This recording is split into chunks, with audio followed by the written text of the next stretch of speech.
We're much better at alcohol legislation than home studios, for sure. Yes. Hey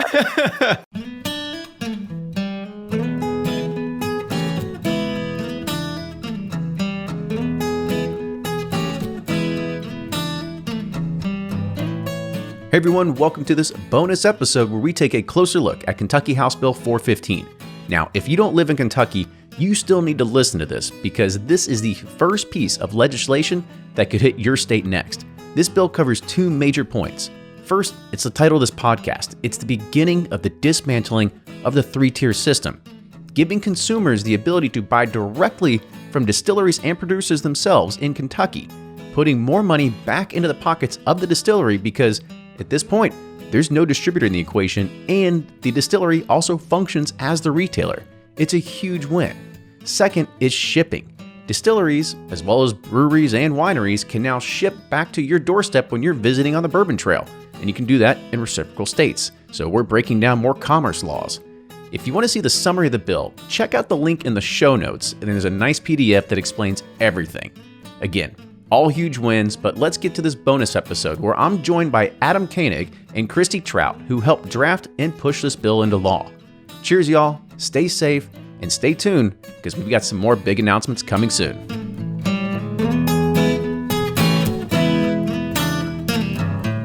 Welcome back to another special bonus episode of Bourbon Pursuit. Kenny here today. And this is one of the topics that we've talked about quite extensively on the roundtable, and not just the roundtable, in many podcasts before about how we see the next generation get fueled of how do we look at alcohol delivery, how do we look at alcohol sales, distribution, so on and so forth. We've been saying forever that it's about time that there's been a shakeup with inside of the system because it's now 2020 and we've had the same laws probably since the repeal of Prohibition. So it's about time that we look at every other industry out there that's been affected by technology and change, and we see exactly how is this going to affect and how it's going to impact alcohol and sales. Because, we can already see that alcohol sales and alcohol, just the distribution system itself, is pretty stagnant for a long time. And then all of a sudden, legalized marijuana comes on the scene, and now you've got delivery services for that. It's amazing how that has become almost, it's now taking better regulation than what we've seen just with alcohol. I know I'm going on a rant here, but I want to go ahead and introduce our guests today because our guests are very important and very special as it comes down to what we saw in the passing of House Bill 415 that happened in the state of Kentucky, which we've talked about as potentially the first domino to fall amongst many. So first, we've got Christy Trout. Christy is a lawyer. She's also the former commissioner for the Department of Alcoholic Beverage Control and the Special Counsel to the Speaker of the House. So hi, Christy. Hi. And then we've also got Adam Koenig. Adam is the state representative and chairman for the Licensing and Occupation Committee of the House. So Adam, welcome to the show. Thanks for having me. I'm honored to be here. So you all are champions of this bill that went through, correct? Yes. So how did you all get involved with this? Was this something that I know there's always people that are with inside of legislation. You got Discus, you've got all these different people that are pushing different ways. Now, did you was there somebody that kind of pushed you towards this, or is it something like, hey, I like my spirits, let's see some change as well? Well, first of all, Christy and I have been working together since she started at Alcohol and Beverage Control. 4 years ago? Yeah, it was in 2000 January. No, let's see. Gosh, we're getting old. It was in September of 2016, actually, is when Adam and I met. And then that was in November of that year, the Republicans took over the House of Representatives for the first time in 95 years. I became chairman of the Licensing, Occupations, and Administrative Regulations Committee, which handles all things alcohol, among others. And so we've been working together to try to deregulate some of these old school Prohibition era laws. And this year, specifically to House Bill 415, go back to last year, 2019, Senator Max Wise had a bill in the Senate that would allow the direct shipment of wine, which is common in most states, and a admirable goal. But when you live in Kentucky, it doesn't quite go far enough. So we did not hear that bill in 2019, and as soon as the session ended, we immediately started, and it's been a year now. that we began bringing all the stakeholders together and starting to create a framework by which we could treat all alcohol the same, which we've been doing now for 4 years. Right. And trying to do for 4 years. Trying to do, yes. And succeeding largely. In fact, well, and when you produce 95% of the world's bourbon, parity is a huge issue in the alcohol world. Certainly in California, wine dominates there, but here, spirits is our signature industry. And so was the goal to look at this and say, like, well, if California can do this, so should we? Well, the goal was to make it so that not only could people ship in wine or ship out wine from Kentucky, but most importantly, allow our craft brewers and our distillers to have the same privileges as wine. And that's going to be down the road huge for jobs and all these small businesses who are distilleries, the big ones, the small ones, and have the opportunity to be on a level playing field. Yes, and Kentucky also has small farm wineries as well. So we have areas in all three of the big tiers for producers and are looking forward to allowing those folks to expand their opportunities as well. A lot of our brewers are craft brewers as well as our distilleries. We have a lot of new craft distilleries kind of opening up, and they don't have the same ability to distribute in the same distribution system that some of our larger distilleries would have. So this also creates an opportunity for those smaller producers in whatever they're producing to be able to get their product out to consumers who might be interested in it in a way that they couldn't have otherwise done so, and also in a way that consumers are doing business these days. So that's, we're definitely hitting on a lot of good stuff here. So I kind of want to look at this, like because I'm looking at one of the overviews that were sent to me. It was passed on March 26th. It became law on April 8th. However, it doesn't go into effect until like June or July. Is that correct? Somewhere around that time frame? That's right. Yep. Well, unless a bill has an emergency declaration on it when it's passed, they all become law about the middle of July. Gotcha. And then so let's think about this. Like if there are like 3 or 4 big bullet points to take about this, and we'll dive into them. Like what are the 3 or 4 big bullet points that people should start taking away from this? Like what does this bill really mean? From a policy standpoint or from a legal standpoint?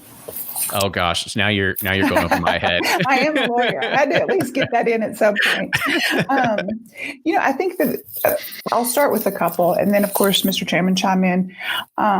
The first is that we created a system in which all alcohol is treated equally for purposes of direct ship to consumers. So this bill allows any manufacturer of alcohol to obtain a direct ship license. And when they obtain that license, that allows them to ship their product to consumers, that again, applying to all.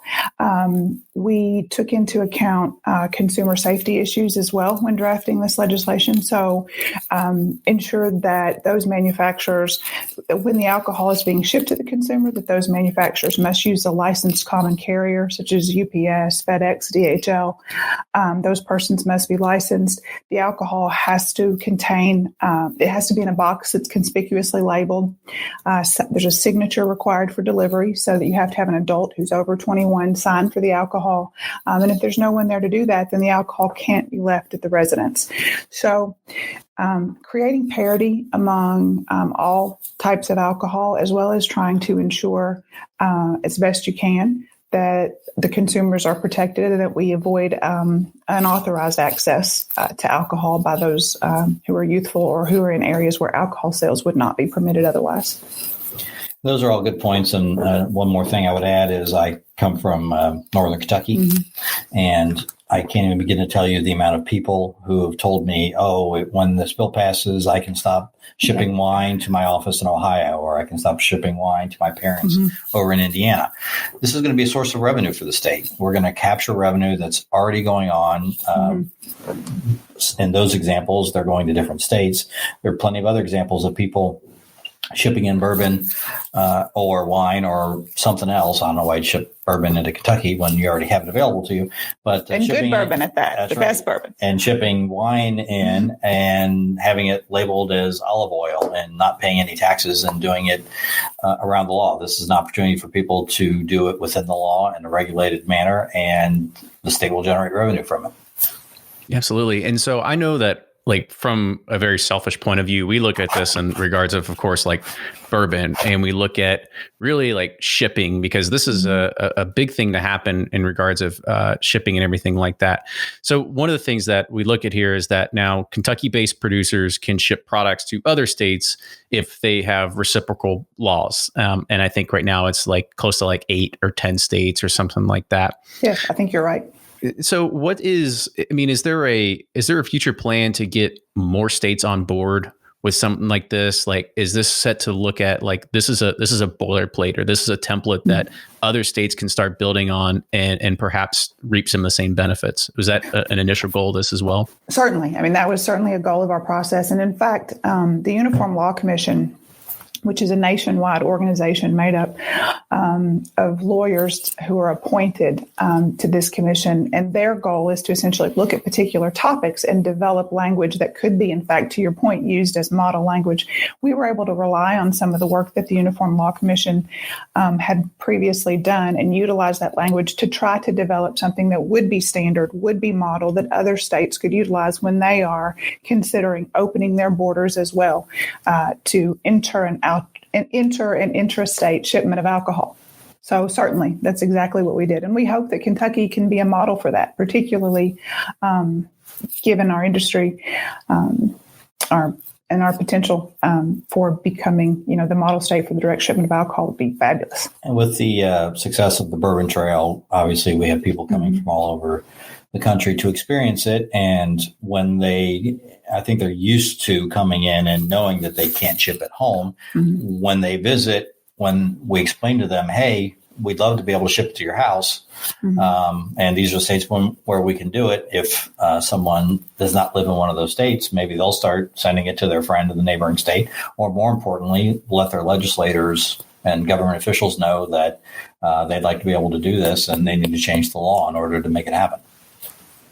All right, that sounds really good, because we look at this and from like the next point of like out of state, like, because that's kind of like the big thing here is, well, not the biggest thing, but when we look at out of state producers actually shipping to Kentucky consumers, right? I mean, like this is a big win just for Kentucky consumers in general, because it gives us gives us an opportunity to kind of explore different options. It breaks down some commerce clauses that we've seen across the U.S. as well, right? I mean, it gives you a lot of that stuff going on. So when we say that out of state producers can ship to Kentucky consumers, if their respective state law permits them to ship, what does that mean? Does it just mean reciprocal only? Like, what does that really mean? Every state is different. In Kentucky, what we needed to do was establish an application and a permit that would allow someone to ship. We chose to establish one permit that that an in-state producer or an out-of-state producer could obtain. So we chose one streamlined approach to establishing a permit that if you have that, it gives you the privilege of both shipping outside the state of Kentucky and inside the state of Kentucky to consumers. I think there are a lot of different models that can be used, but as we were going through this process, we felt like one set of rules, one license that applied equally to both in-state and out-of-state shipments had the most likelihood of success. With respect to any commerce clause challenges or any other constitutionality challenges that may arise from it, we felt like this was the best course in order to preserve it. And so I think there's another, like the big thing that I get out of this is allowing the shipment of, and correct me if I'm wrong, it's allowing consumers the ability to buy directly from distilleries.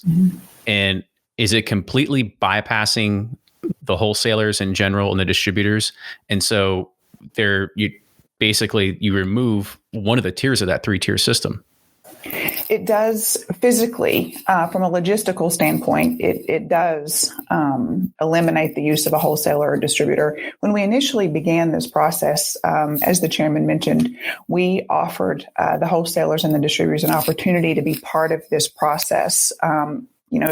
They could have, had they so chosen, this would have been an opportunity for them to be part of that delivery service. However, both the wholesalers and the distributors in the Commonwealth they respectfully asked to be excluded from the bill. So To the extent that it removes them physically and logistically, yes. From a taxing standpoint, however, those taxes are still included because the shipper in this instance is required by law to collect and remit the taxes that would have been collected had the transaction occurred in the Commonwealth. When we say a shipper, I'm thinking of I phone up, and we'll just use Four Roses for this matter. I phone up Four Roses and I'm like, hey, I live in XYZ state. It's a reciprocal state. Mm-hmm. Can I get one of your Four Roses small batch selects, box it up, drop it off at UPS? Mm-hmm. Now, how is a distributor still in that sort of scenario? Or is Four Roses basically saying we hired or contracted out UPS or FedEx, and we make a little note and we pay our taxes, that 15% or whatever that tax is, to the government at the end of the month? Right. So, yeah, in the transaction that you described, Four Roses would utilize whatever independent third party it chose to use to get that shipment to Kentucky. To the consumer. Okay, gotcha. So, yeah, in that instance, you can completely cut out the wholesalers in general. The way the law is designed is exactly as it's described, which is a direct-to-consumer sale from a manufacturer. So, yes, but they obviously, not every manufacturer is going to be able to or even want to set up a distribution system whereby they're doing the actual distribution, but they are required to use a licensed common carrier, which was a big part of the consumer safety issue. Gotcha. When the alcohol is being delivered. So, so they will be using some third party that is considered a licensed common carrier, such as UPS. Okay, perfect. So we, in that situation, I guess we do have some leeway we have in there. And so, Christy, I know I got ahead of myself, and I probably spouted something off there that maybe some of the listeners don't know. I said 15% at the end of the month. Can you go you or Adam kind of talk through what the process is for a distillery or a brewery or whatever it is that they would need to file, and really what the percentage of the sale is and everything like that as well? From a taxing standpoint, or just generally how it would go? I guess the flow as well as the tax, just so sure. Anybody that's from the producer side that listens to this, they have a better understanding of exactly how they can get started and really what it means for their business. Sure. A producer who's interested in engaging in the direct shipment of alcohol to a consumer in Kentucky would apply with the Kentucky Department of Alcoholic Beverage Control for a license, a direct shipper license. And the ABC has certain requirements with respect to those applicants, and those applicants would be treated just like any other applicant applying for a license in Kentucky. They would apply for that license, presuming they obtained that license and met the requirements of the department. They would also be required to register with the Department of Revenue for the purposes of collecting and remitting the appropriate taxes for what if the shipment is coming to Kentucky, for remitting the appropriate taxes to Kentucky for those shipments that Kentucky producers are sending out of state. Presumably that state will require them to collect and remit the taxes that that state would be entitled as well. Once they have those licenses and permits and have been and are appropriately registered, then they may begin the shipment of alcohol to consumers under the guidelines that are set forth in House Bill 415. Gotcha. Okay. So there's a pretty good, kind of lay of the land right there of exactly what's going to happen for each one of these. Now, one of the things that kind of comes to mind right here is I'm looking over the what was sent to me, and it talks about the actual product. The product must be shipped from a producer's licensed premise, and that's determined on what you had done in that direct shipper license application. Mm-hmm. Now, I guess one question, and I'm selfishly asking for myself because I have my own bourbon brand as well with my partner in the podcast. What about NDPs, non-distilling producers, people that don't actually own a distillery? Mm-hmm. They source, they blend, and they get it out to market that way. We talked a lot about this actually, and if I don't know if you have the law in front of you, and I don't want to necessarily read 415, but manufacturers defined specifically here. And a manufacturer is one that holds a license, permit, or other authorization to manufacture alcohol. And they can only ship those that are sold under a brand name that they own or that's exclusively licensed to them. And those beverages were produced by them, produced for them, or by them under an existing contract with another manufacturer, or a product that was produced and bottled for someone that is a manufacturer. And then in addition to that definition of a manufacturer, there is another section of this bill that allows a manufacturer to use an independent contractor to do the business that it could have otherwise done, which should allow for some of those non-distilling producers to do the work that a producer could have done. Gotcha. So in short, I guess yes. Is it good? I think, kind of. Isn't the answer as long as you're maybe properly licensed today and going forward, you'll be able to ship? Yes, as long as you are properly licensed as a manufacturer. And for purposes of Kentucky law, manufacturer is very specifically is very specifically defined. So if you are maybe. That makes sense. I was like, I'm thinking, I was like, can't say anything other than maybe. No. Yeah, there you go. Yeah, I was like, we'll take that one offline. We used that one before. I was like, as I'm thinking, I was like, okay, well, we're registered in Louisville, but some of our stuff's actually happening in Tennessee, so we can try to figure out those curveballs later or something like that. If you are a licensed manufacturer in Kentucky. Am I? I don't really know. I mean, we have our wholesaler's license wholesaler's license. Okay. So we're not. No. Yeah, because we're not technically a DSP, right? Because we don't actually. A DSP or a brewer or a micro brewer or a small farm winery or a winery. So you must be an actual producer.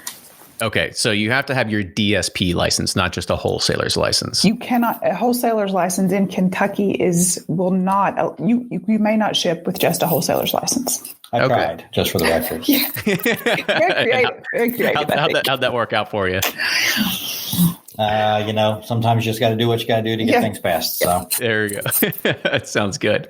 And so I guess, Christy, to kind of go to one of your first points that when we were originally brought this up, we look at the scale of what some distilleries can do and some breweries. I mean, if we think of big breweries, we think of like West Six, like they're a big brewery. Against the Grain, they're a pretty decent sized brewery. They got some national and regional distribution, but then you've got other smaller breweries around Louisville and Lexington and other areas within inside the state. Do you really see this really focused on some of those smaller to medium businesses, the ones that are getting an opportunity to have more distribution essentially increasing the footprint of their distribution and not trying to be hindered by traditional distributors that say like, okay, to come online, you got to go to this state, you got to get registered in this state, and you've got to have X amount of product, and we've got to sell it to every one of these stores. And, that whole process that goes into just expanding your footprint to another state. Yes, I think the short answer is yes. As I mentioned before, it's sometimes very difficult for smaller breweries. And even those who are really prominent here. I mean, Against the Grain is operating in a space in Japan. So our folks are really doing amazing things in terms of getting their product out.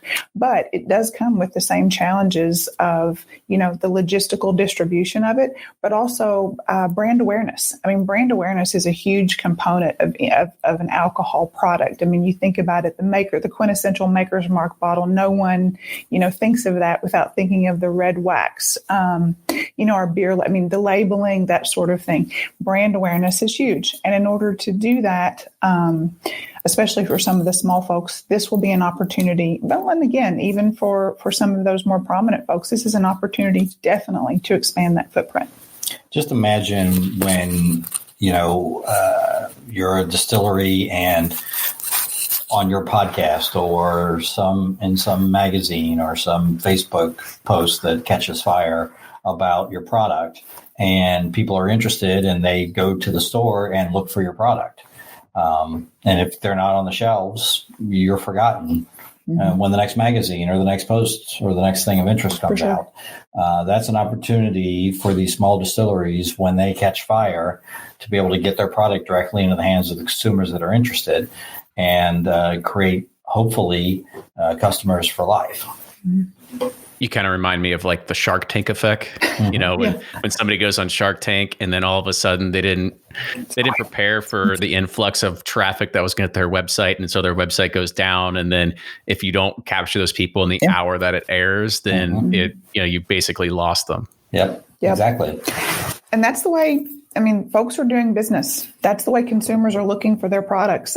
Social media to your point, Adam, Absolutely. is just huge. And there's no way to avoid that if you want to be competitive in pretty much any space. And I think we've come to the recognition, at least in small part, every day, that alcohol is one of those products that needs to be able to operate kind of in an e-commerce space in order for it to be successful long term.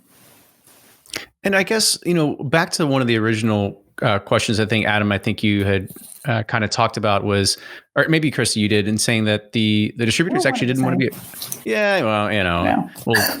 we'll figure out like a like one of those TMZ names for you later. Exactly. Like we'll try to combine them. Just don't be too rough on us, okay? That's right. There you go, Koenig Trout.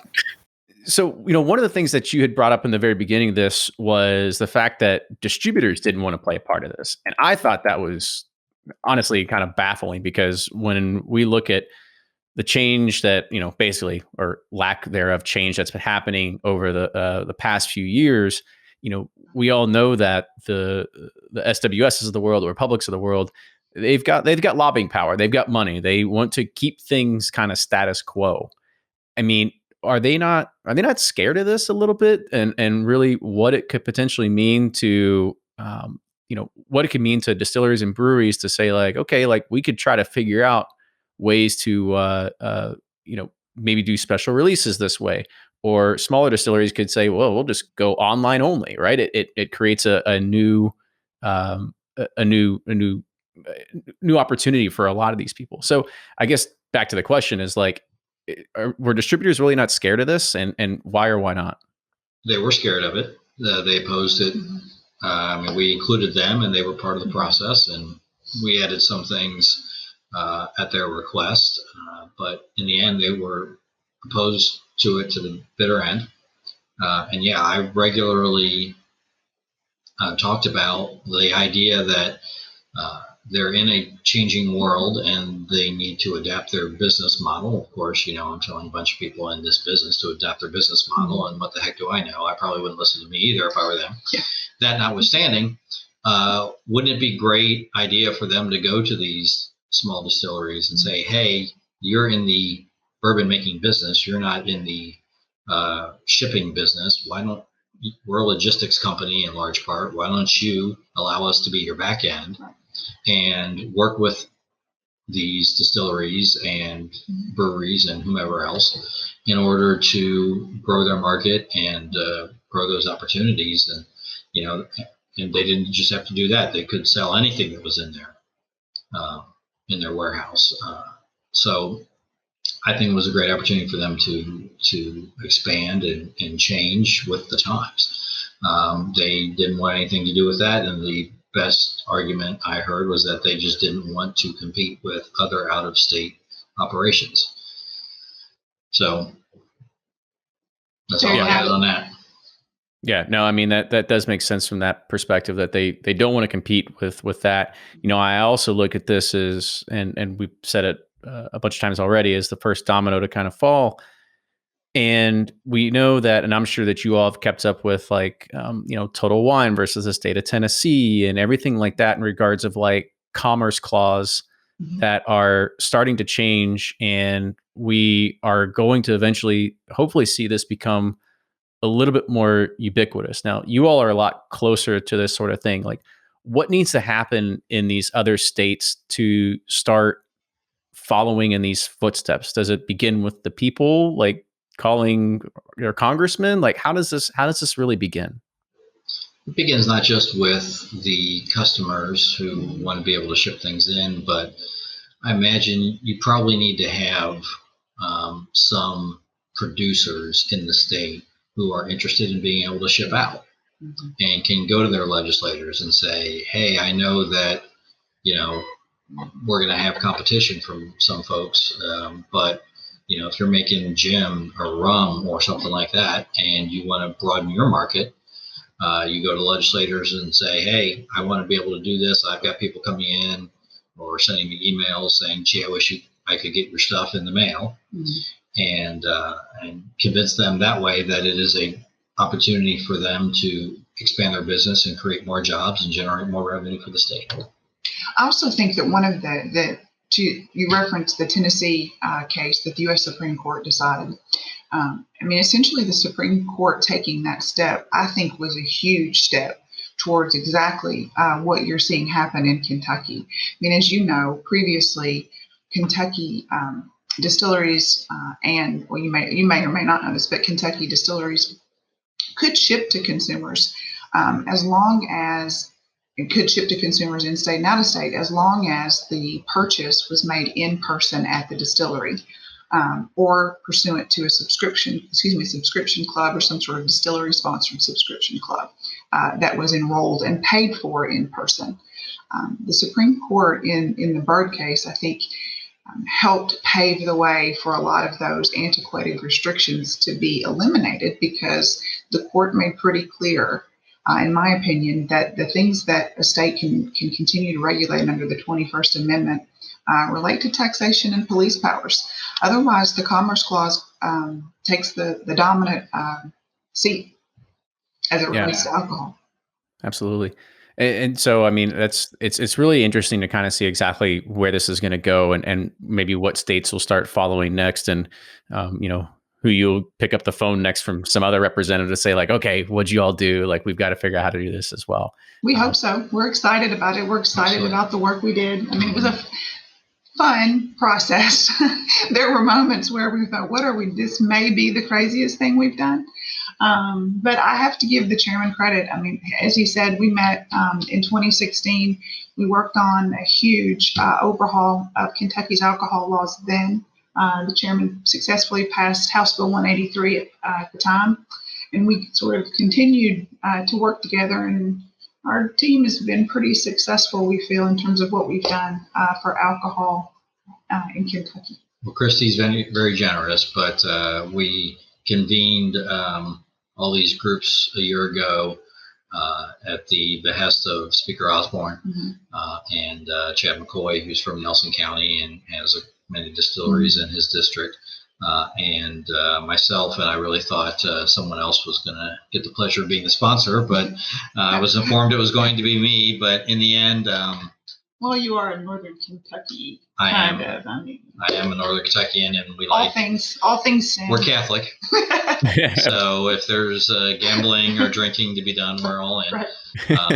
But the chairman has a reputation. I have a reputation I have to uphold. But Christy here was the brains behind the operation. I was just the semi-pretty face in front. So.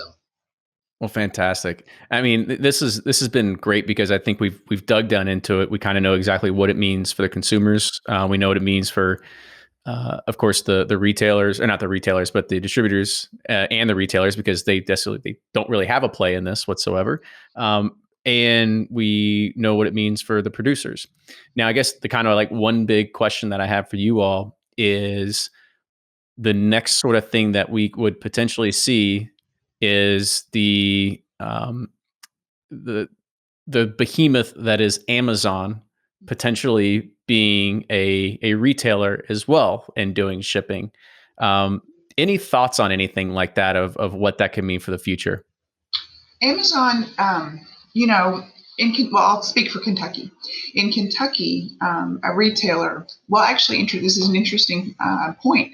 Before House Bill 415, a retailer could ship and deliver alcohol both intra and intrastate. When House Bill 415 was being worked through, they actually asked to be out of the shipping business. And now retailers can deliver to consumers, but they can only do so within the state's borders. Amazon owning Whole Foods is a retailer, and in Kentucky today could deliver to Kentucky consumers through a retail license that it holds through Whole Foods. So it's an interesting market. I think you'll see the license types, what those mean, what privileges a certain license type can hold and do. That's where I think you're going to see some change because each state defines a manufacturer differently, defines a wholesaler differently. You know, Kentucky's definition of a wholesaler is different than the TTB definition of a wholesaler, for example. And so each state defines those tiers differently and defines the privileges they have differently. So it'll be interesting to see how states change in response to this changing market and who can play in what space. Yeah, I think it'll be interesting as well for many even smaller brands. I know that we talked about the ability to buy directly from the distilleries, and even as something that is even a small medium operation that doesn't even want to like get into that business, but they want to still like ship direct and maybe cut out a tier, right? Because they can still make more money if they get rid of one tier, and Amazon becomes a distributor and retailer in one, and they just take whatever margin that they take. They still put more money back in their pocket. So I still see that as a potential win down the line if Amazon does become, one of the nation's largest liquor retailers out there and delivery services. It could be. As it exists in Kentucky now, unless they're a manufacturer, obviously they could not ship directly to a consumer. Yep, absolutely. Well, Adam, Christy, I want to say thank you so much for coming on the show today. It was fantastic just to understand exactly more about this bill. Like we've talked about it, but to really hear from the people that were really the masterminds behind this and the beautiful face as well. Sounds right? Devilish, doesn't it? Yeah, well, it's okay, right?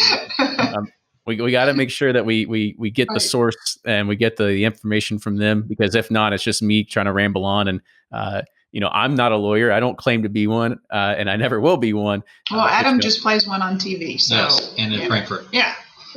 Perfect. Because you're like me, like I read this stuff and I'm like, well, I guess I could interpret it this way. But, like I said, it was fantastic for you all to come on because, like I said, one of the big questions I had was about the NDPs and really what that means and types of licenses. So like I said, it was really good to have you all on and to explore this. So I want to say once again, thank you so much for coming on.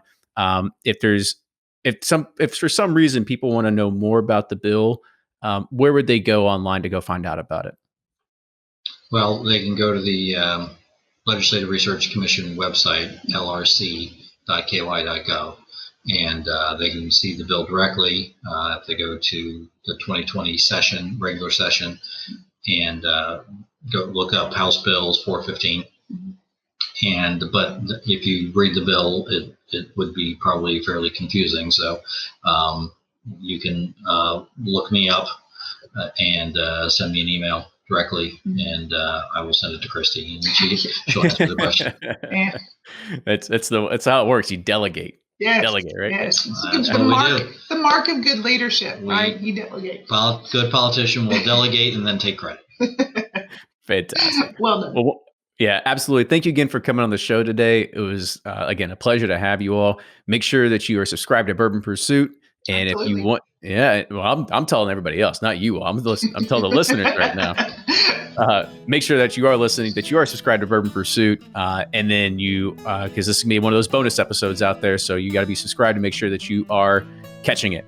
With that, we will see everybody on our regularly scheduled program on Thursday. So cheers, and we'll see you next time.